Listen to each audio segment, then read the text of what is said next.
Sitival, kita ke sorotan dari Komisi Pemberantasan Korupsi yang membuka peluang pemeriksaan artis soal kasus yang terjadi atau menjerat mantan Gubernur Jawa Barat Ridwan Kamil. Komisi Pemberantasan Korupsi membuka peluang memeriksa artis Aura Kasih terkait kasus korupsi Bank BJB. KPK menegaskan pemanggilan dan juga pemeriksaan artis Aura Kasih sebagai saksi terkait aliran dana kasus korupsi Bank BJB tergantung kebutuhan dari penyidik. Termasuk KPK juga mempertimbangkan alat-alat bukti yang ada untuk dikonfirmasi ke Aura Kasih. Saat ini penyidik KPK juga sedang menelusuri aliran dana kasus korupsi Bank BJB yang menyeret nama mantan Gubernur Jawa Barat Ridwan Kamil. RK dan juga orang-orang dekatnya sudah diperiksa KPK untuk bisa mendalami aliran dana dari korupsi Bank BJB. Salah satunya adalah nama Lisa Mariana. Juga aliran dana ke apa tadi atau ada nggak rencana dari KPK untuk mengkonfirmasi terkait? Ya, terkait dengan pemeriksaan kepada saksi, siapapun itu tentu nanti sesuai dengan kebutuhan penyidik. Ya, berdasarkan informasi atau bukti-bukti awal yang kemudian nanti dibutuhkan untuk melakukan klarifikasi, dibutuhkan untuk dilakukan konfirmasi ya terkait dengan informasi atau bukti awal tersebut. Dan tentu KPK terbuka untuk memanggil siapa saja yang memang keterangannya dibutuhkan untuk membuat terang dari perkara ini.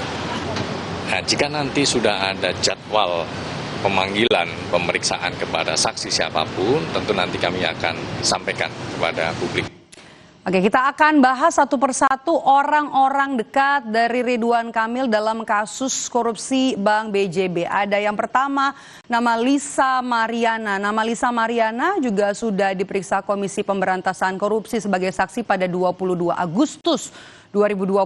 Usai diperiksa, Lisa Mariana mengakui ada aliran dana untuk dirinya dari Ridwan Kamil untuk kepentingan anaknya. Namun Lisa mengaku tidak tahu asal uang tersebut. Kemudian kita akan lihat. Iya, Ridwan Kamil ya. Membenarkan adanya aliran dana itu? Ya kan buat anak saya. Berarti benar? Benar. Berapa banyak dan berapa jumlah? Ya saya tidak bisa sebut nominalnya ya. Kemudian nama lain adalah KPK juga turut membuka peluang memanggil istri mantan Gubernur Jawa Barat Ridwan Kamil, Atalia Praratia, dalam dugaan penyidikan kasus korupsi pengadaan iklan Bank BJB yang kini sudah menjadi mantan istri resmi hari ini. Juru bicara KPK Budi Prasetyo bilang penyidikan kasus tidak terpengaruh dengan proses perceraian RK dan juga Atalia berkaitan dengan pemisahan harta antara Ridwan Kamil dan juga Atalia sebagai konsekuensi dari perceraian yang terjadi. Pengacara menegaskan jika Atalia akan menghargai proses hukum penyidikan kasus korupsi Bank BJB di KPK. Pengacara juga menyebut Atalia siap jika KPK akan memanggilnya sebagai saksi. Bu Atalia sangat menghormati proses hukum dan bila mana adanya pemanggilan dari penyidik KPK itu hak dan wewenang dari penyidik KPK dan kita tidak bisa menduga-duga hal yang belum sesuai dengan fakta hukum, sesuai dengan pembuktian hukum, itu masih jauh ya. Kita melihat konsep dari follow the money ini. Follow the money ini kan konsepnya itu harus ada pembuktian identifikasi transaksi ya. Lalu pendataan, lalu analisa hingga pembuktian. Itu kan tahapan-tahapan tersebut harus dilalui oleh penyidik KPK.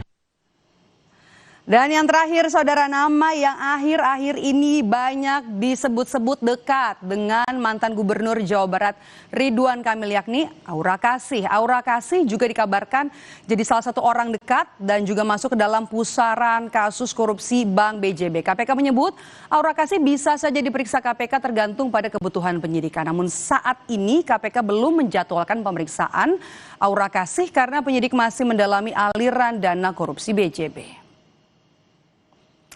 Dan saudara, KPK masih menyelidiki aliran dana dari kasus korupsi Bank BJB yang menyeret nama mantan Gubernur Jawa Barat Ridwan Kamil hingga sejumlah orang dekatnya. Apakah metode follow the money bisa menjerat mereka dalam tindak pidana pencucian uang? Kita bahas petang ini bersama dengan pakar tindak pidana pencucian uang, Yenti Ganarsi. Selamat petang, Bu Yenti, dengan Maidop. Selamat petang. Oke, Bu Yenti, metode follow the money ini bisa langsung diterapkan? Apakah perlu nanti KPK menetapkan tersangka dulu, baru ada metode ini? Gini, KPK kan sedang menangani korupsi. Sekarang itu kalau metodenya seperti yang lama-lama dulu sebelum tahun 2000 ya, seperti ini menurut saya. Harusnya KPK ketika mendalami, menyelidik dan kemudian menyidik, sekarang sudah penyidikan, korupsi itu sekaligus menyelidiki dan menyidik TPPU-nya langsung dengan follow the money, tapi follow the money-nya itu bukan karena undang-undang korupsi, tapi undang-undang pencucian uang gitu. Jadi apa ya, gemes gitu ya sama KPK ini, apa sih kok nggak berani langsung mengatakan bahwa kita sedang mendalami korupsi dan TPPU-nya. Ini penting sekali agar masyarakat yang kita sekarang sedang geram ya dengan korupsi itu, untuk orang-orang dekat dengan para terduga koruptor ini juga mikir-mikir bahwa setiap korupsi itu pasti ada follow the money, pasti ada pencucian uang. Oleh karenanya hati-hati, jangan mudah sekali menerima uang dari seseorang, apalagi kalau orang itu kemudian nanti jadi tersangka korupsi. Yaitu contohnya apa sih, kriterianya bagaimana uang ini alasannya itu tidak masuk akal, jumlahnya besar dan tidak sesuai dengan profil pemberinya. Misalnya seperti itu, kita harus edukasi kepada masyarakat, jangan mudah mau menerima, termasuk keluarga gitu. Korupsi dan pencucian uang, jadi KPK juga Anda nilai perlu melibatkan PPATK? Sangat, iya. KPK saya kira sudah sejak awal dengan PPATK ya, Hudson. Yang penting paradigmanya KPK itu ketika gelar perkara itu bisa nggak sih mereka fokus dan paradigmanya dibuka gitu ya, wawasannya dibuka bahwa setiap korupsi, apalagi korupsi ini sudah terjadi 2 tahun yang lalu ya, misalnya atau 3 tahun yang lalu, pasti uang korupsinya kemana-mana gitu kan.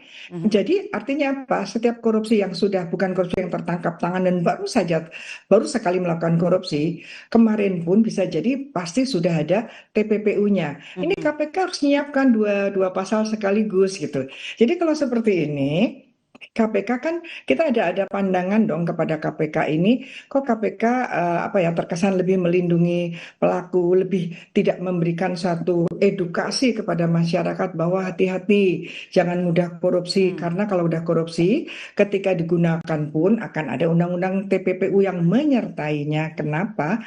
Karena paradigma penegakan korupsi itu adalah adanya suatu keadaan pemulihan, recovery, yaitu dengan cara bagaimana follow hasil korupsi itu kemana, dan follow the money itu adalah strateginya TPPU. Kenapa? Karena kita sekarang memidana, menyelesaikan masalah korupsi bukan saja ingin memenjara seorang karena korupsi, tapi juga yang penting juga adalah bagaimana mereka itu dijeratkan dan orang lain itu dicegah agar tidak melakukan, karena uangnya itu akan ditelusuri dan akan diterapkan juga undang-undang TPPU. Artinya orang yang melakukan korupsi itu akan dikenakan 2 tindak pidana sekaligus, dan ketika melakukan TPPU aktif, dia memberikan kepada siapapun, akan ada pelaku TPPU pasif, yaitu orang-orang yang menerima, termasuk dalam hal ini orang-orang terdekatnya, orang-orang itu bisa istrinya, bisa anaknya. Dan KPK dulu ya pernah menangani waktu Presiden PKS kasus sapi import ya, itu udah seperti itu, sedemikian rupa banyak artis-artis yang diperiksa. Kenapa KPK sekarang ini malah kesannya mundur, kesannya malah seolah-olah tidak paham TPPU atau sengaja tidak menggunakan TPPU sejak awal, sehingga hasil kejahatan asal itu semakin sulit nanti untuk ditelusuri gitu, Mbak. Oke. Kemudian ini juga menarik, saya juga ingin tahu nih apa catatan Anda, Bu Yenti, ketika penyidik sudah menetapkan 5 tersangka tapi belum mendalami aliran dana korupsinya, apa yang salah dalam hal ini?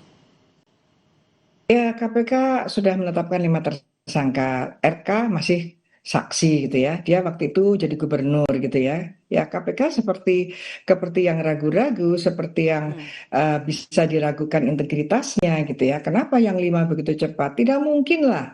Coba diundang orang pakar-pakar hukum administrasi negara.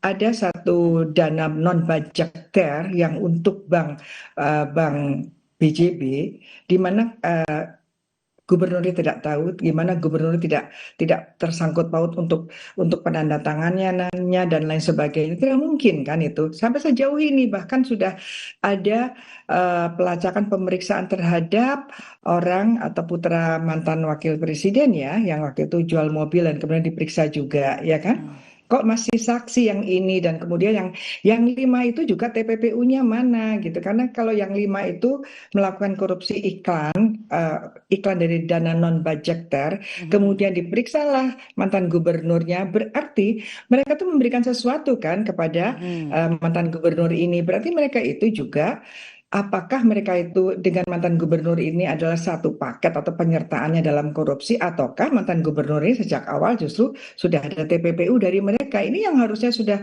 dilihat TPPU-nya di mana ya, berkaitan dengan dugaan melibatkan mantan gubernur ini. Apakah mantan gubernur terlibat bersama-sama korupsinya, ataukah mantan gubernur ini terlibatnya justru waktu penerimaannya saja?